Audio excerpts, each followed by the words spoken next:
यदि आप अमीर बनना चाहते हैं, एक वेल्दी और एक रिच इंसान बनना चाहते हैं, तो आपको एसेट बनाने पे फोकस करना चाहिए। और ये बात तो आप अच्छे तरीके से जानते हैं। देखो, एसेट वो होता है जो आपको पैसे बना कर देता है, और लाइबिलिटी वो है जो आपकी जेब से पैसे पानी की तरह बहा ले जाता है।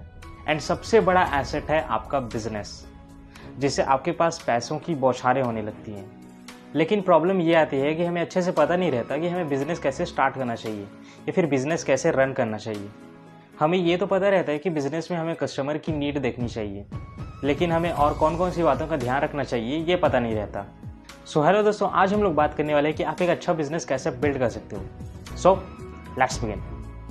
नंबर 1, आपको याद है कुछ सालों पहले आपके हाथ में एक नोकिया का कीपैड मोबाइल हुआ करता था, जिसे यूज़ करने के लिए हमें उन बटन्स को प्रेस करना पड़ता था, और साथ ही एक छोटा सा स्क्रीन जिससे हमें चीज़ें अच्छे से नज़र नहीं आती थी। नोकिया केवल इस बात पर फोकस कर रहा था कि उन्हें और भी स्ट्रॉन्ग कीपैड मोबाइल कैसे बनाया जाए। इवन तो वे उस वक्त भी बहुत बड़ी कंपनी हुआ करती थी, लेकिन अभी नोकिया के साथ क्या हुआ आई डोंट नो।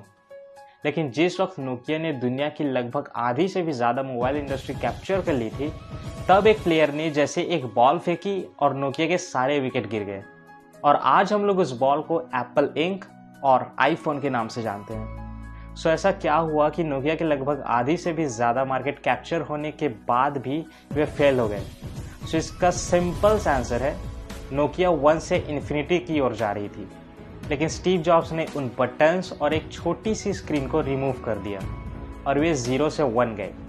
जहां सारी कार कंपनीज फ्यूल से चलने वाली कार्स बनाती है, वहां टेस्ला ने इलेक्ट्रिक कार लॉन्च करके सारे कंपटीशन ही खत्म कर दिए। इवन कि पेट्रोल पंप्स के बदले इलेक्ट्रिक पंप्स होंगे जो इलेक्ट्रिक कार्स के लिए फ्यूल का काम करेंगे, और इसे कहते हैं 0 से 1 जाना। आप वो बना दो जो दूसरी कंपनीज नहीं बना रही। नंबर 2, जब ऑथर अपने रिच डैड के पास वेल्थ क्रिएट करने का तरीका सीख रहे थे, तब उनके रिच डैड ने उन्हें KISS यानी कि किस फॉर्मूले के बारे में बताया। होंठ टच करने वाला नहीं, इस किस का मतलब था keep it simple and stupid, मतलब कि चीज़ों को इतना सिंपल बना दो कि वो आपको बेवकूफ़ी लगे। एग्जाम्पल, 2 लोगों ने एक सपना देखा कि क्यों ना हम भी पक्षियों की तरह आसमान में उड़ सकें। हमें कहीं दूर सफ़र करने की ज़रूरत पड़े तो हम भी उड़कर वहाँ तुरंत पहुँच सकें।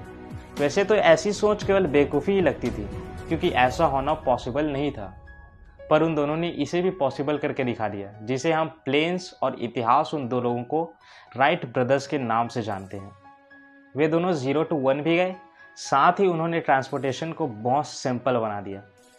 जब एप्पल ने अपना आईफोन लॉन्च किया, तब उन्होंने मोबाइल्स को इतना सिंपल बना दिया कि इसे कोई भी यूज़ करना चाहता।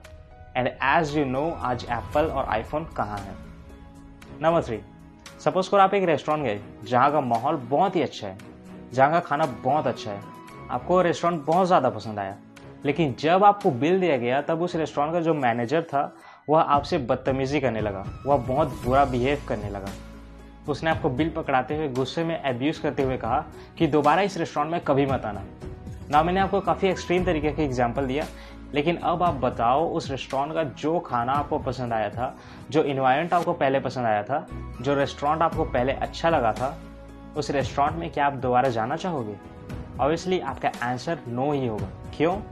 क्योंकि आपको वहाँ रिस्पेक्ट नहीं दी गई। वॉलमार्ट और अमेज़ॉन आपको क्यों पसंद आते हैं? इसलिए कि उनकी फास्ट सर्विस है, या इसलिए कि आपको घर बैठे आपका सामान डिलीवर कर देते हैं? बट मुझे लगता है आप अमेज़ॉन से शॉपिंग इसलिए करते हैं क्योंकि वे आपको रिस्पेक्ट देते हैं, और उनका तो कॉट ही है, कस्टमर इज़ आवर किंग। चलो एक बार के लिए मान भी लें कि अमेज़ॉन आपको फास्ट डिलीवरी के साथ आपके घर तक सामान डिलीवर कर देता है, लेकिन आपके साथ उनके एम्प्लॉयज़ बदतमीज़ी करने लगे, आपका सामान आपके डोर पर फेंक कर आ जाए, तो क्या आप अगेन अमेज़ॉन से सामान खरीदना पसंद करोगे? नंबर 4, आपके बिजनेस बिल्ड करने का मतलब सिर्फ ये ही नहीं होता कि आप ढेर सारे पैसे कमा सको या बड़े लोगों के साथ एक रिलेशनशिप बिल्ड कर सको। एक बिजनेसमैन और एक एंटरप्रेन्योर में डिफरेंस होता है। बिजनेसमैन प्रॉफिट देखता है, लेकिन एंटरप्रेन्योर का विजन बहुत बड़ा होता है।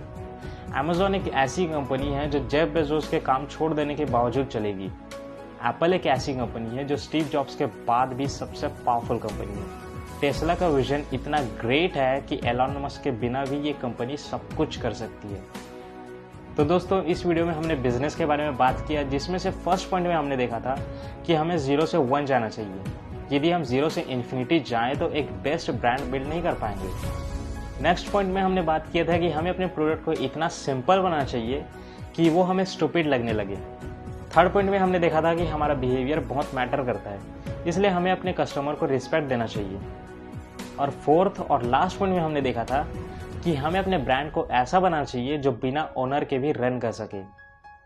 तो दोस्तों ये सारी बातें मैंने आपको 0 to 1, rich dad poor dad और थिंक एंड ग्रो रिच इन बुक से बताई है।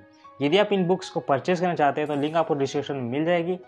और आप ऐसे ही money related, sales related, business related बातें सीखना चाहते हैं तो हमारे चैनल को सब्सक्राइब करके बेल आइकन पर क्लिक करना ना भूलें। हम लोग मिलते हैं नेक्स्ट वीडियो में। Thank you so much.